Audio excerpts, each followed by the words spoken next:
Bom dia, boa tarde, boa noite. Meu nome é Alexandre, eu sou programador de COBOL, novo programador COBOL, faz alguns meses que eu estou mexendo com essa linguagem. E eu venho aqui apresentar para vocês o meu sistema chamado COBOL Airlines, que é um sistema de uma empresa aérea fictícia, né, um projeto meu. Esse sistema é baseado em banco de dados DB2, que é o banco de dados nativo do mainframe da IBM, a linguagem COBOL e a interface Kix.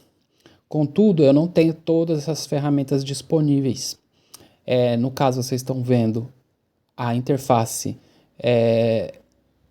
do ISPF, que é a interface da IBM. Eu consegui acesso a esse sistema pelo Master the Mainframe, que é uma competição, mas esse sistema ele não tem, no caso, o Kix. O Kix eu consigo acesso pelo TK4, que não tem acesso ao DB2. Então eu fiz os testes de banco de dados no sistema da IBM, o ISPF, e os testes de Kix eu fiz no TK4. Aqui eu vou mostrar para vocês, obviamente, que o Kix é um software, uma tecnologia paga, propriedade da IBM. Então o que foi desenvolvido aqui no TK4, que é um software livre, foi algo similar ao Kix, possui as mesmas funções, aceita os mesmos comandos, mas não é efetivamente o Kix. Eu vou mostrar aqui para vocês a página de login, mas o foco desse primeiro vídeo é me apresentar, né? Apresentar a ideia do projeto e apresentar inicialmente o banco de dados. Aqui eu tenho o DER, né? No caso seria então o diagrama entidade-relacionamento do meu banco de dados. Existem 3 tabelas principais nesse banco de dados, que é a tabela de empregados, a tabela de voos e a tabela de passageiros. A tabela de empregados tem departamento conectado, cada empregado tem um departamento.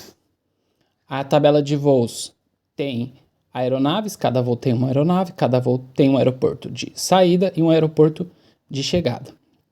Os passageiros não têm tabelas específicas, e as tabelas aqui do meio, elas são tabelas de relacionamento. Então, o passageiro, quando ele faz uma compra, ele compra com um funcionário.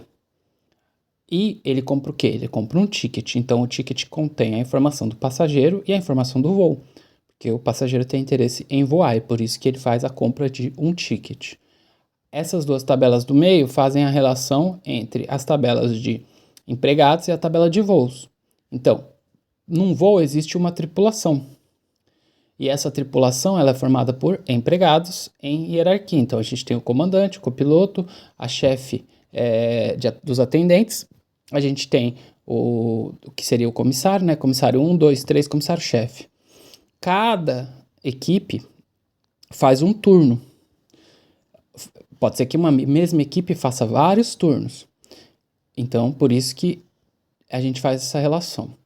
Aqui, um turno, ele pode conter vários voos, certo? Então, o que acontece?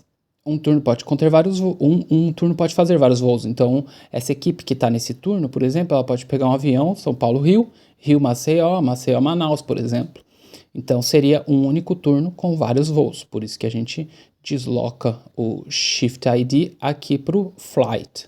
Então, basicamente, essa é a estrutura do banco de dados. Ela é bem simples, faltam muitos dados, mas ela foi pensada somente para ser operacional, para fazer o sistema rodar. A criação do banco de dados, ela está toda documentada no GitHub, que tem um link, né, embaixo da descrição do vídeo.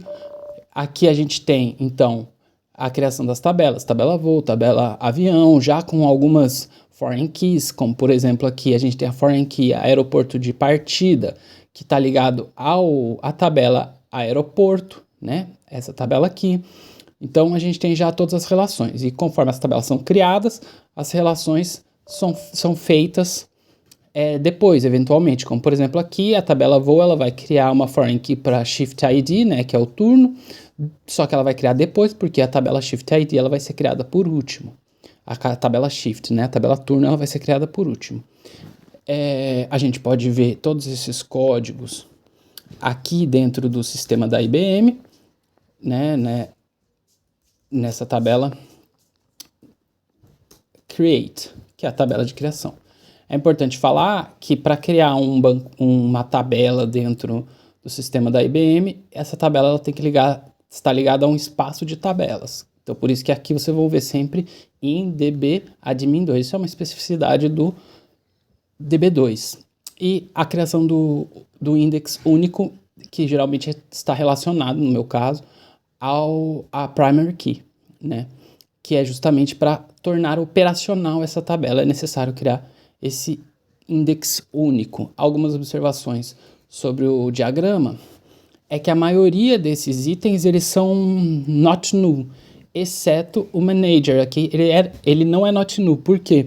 Porque um funcionário ele tem que ter um departamento. E se eu falar que um departamento ele tem que ter um funcionário, eu fecho essas duas tabelas. E aí fica complicado inserir novos dados. Caso eu queira inserir um novo departamento, por exemplo, eu já teria que nomear alguém daqui de dentro. E se o funcionário não tiver registrado, ou teria que registrar ele com outro departamento para depois registrar o departamento e trocar o departamento desse funcionário, percebe? Seria algo bastante mais complicado e poderia comprometer a integridade dos dados.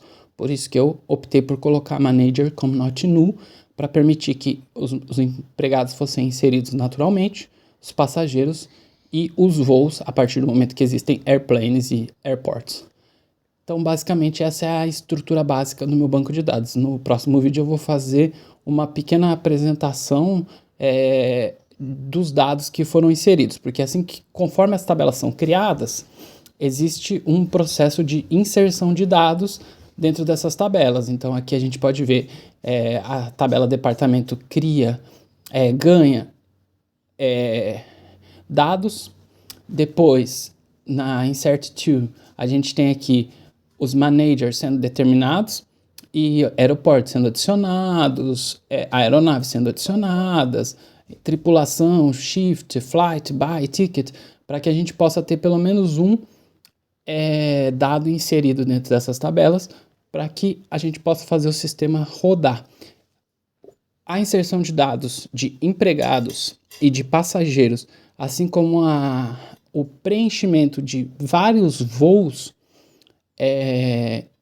disponíveis para compra e transações, foram feitas por meio de um programa COBOL, já que era uma manipulação de grande quantidade de dados.